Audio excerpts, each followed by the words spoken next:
I am my mother's lawyer." The words cracked through the courtroom like lightning, pulling Judge Harrison's eyes from the case file and making him peer over his glasses. The voice was too young and yet carried the weight of someone who knew exactly what he was doing. 9-year-old David Thompson stood straight beside his mother, Janet, his small hands gripping a worn school notebook. His declaration made Robert Wellington III, his biological father, nearly choke on his coffee. Asterisk, "I'm sorry, young man," the judge said with measured patience. "But this is a legal hearing between adults."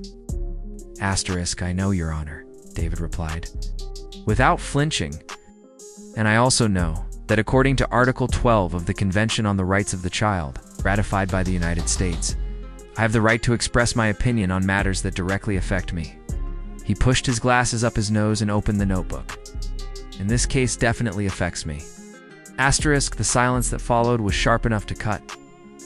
Robert, a wealthy Chicago real estate mogul dressed in a suit worth more than Janet made in 6 months, glanced at his 2 lawyers with an expression that said they'd better fix this immediately. But no one had prepared for an opponent this small, quoting international law with a calm voice. Asterisk, Janet, who had worked 60 hours a week as a nursing assistant to raise David alone, looked at her son with a blend of pride and dread.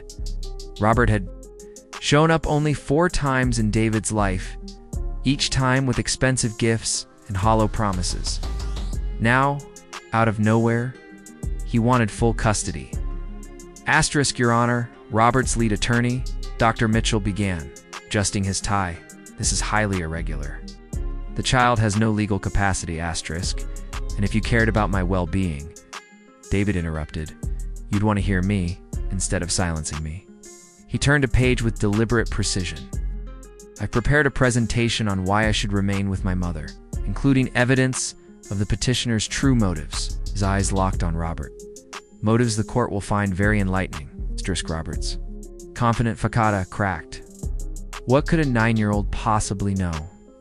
Asterisk, Dr. Mitchell tried again, but David cut him off with a snap of his notebook. "For the past 8 months, no one thought it important to hear the opinion of the person most affected. By this decision, we can't afford lawyers like yours, so either I speak or no one speaks for us." Asterisk, David, son Robert started. Asterisk, "Don't call me son," David said, his voice cold enough to send a shiver through the room. "The last 9 years you've seen me exactly 4 times to birthdays, 1 Christmas, to 1 publicity stunt, when you needed a photo with a kid for the press." Asterisk, Robert's mouth opened, but David didn't let him get a word in.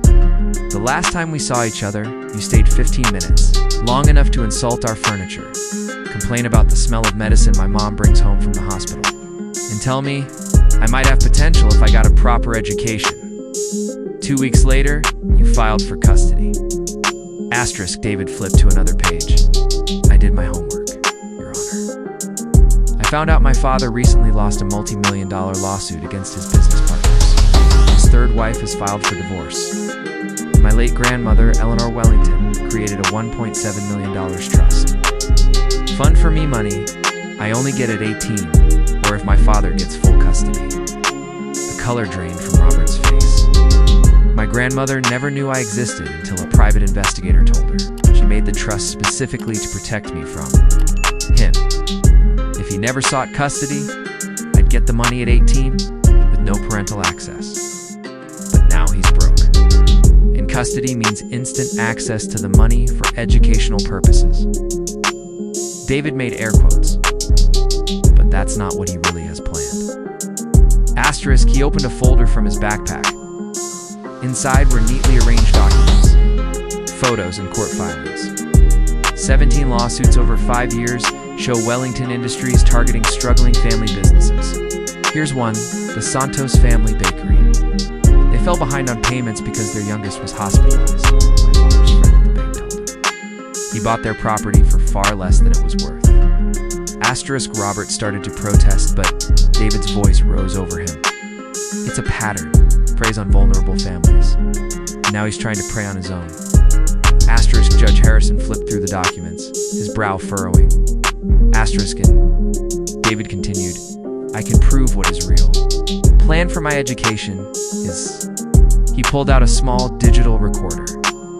6 months ago, during his last visit, I left this recording device in the living room. Here's what he said on the phone. As soon as I get custody, the boy's going to Riverside Military Academy. Costs $500 a month. The rest of the trust fund is mine.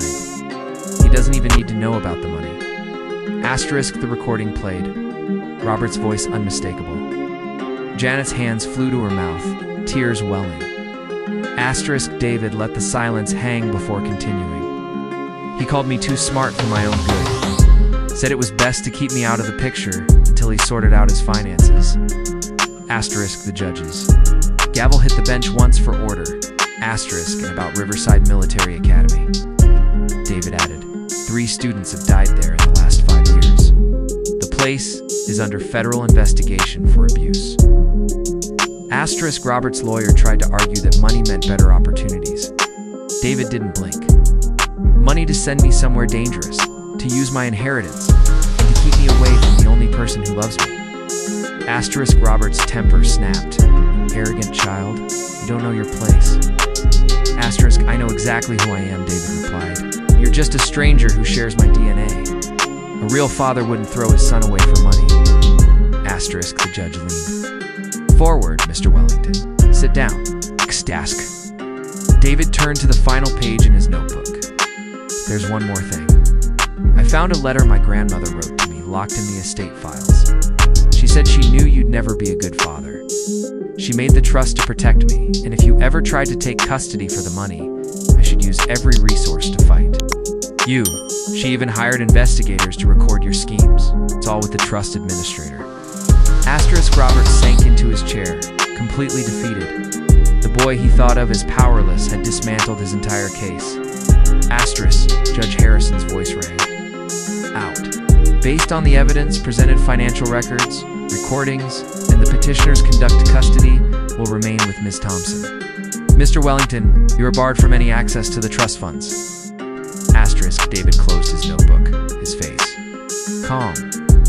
His grandmother's trust had done exactly what she intended, and so had he. Asterisk.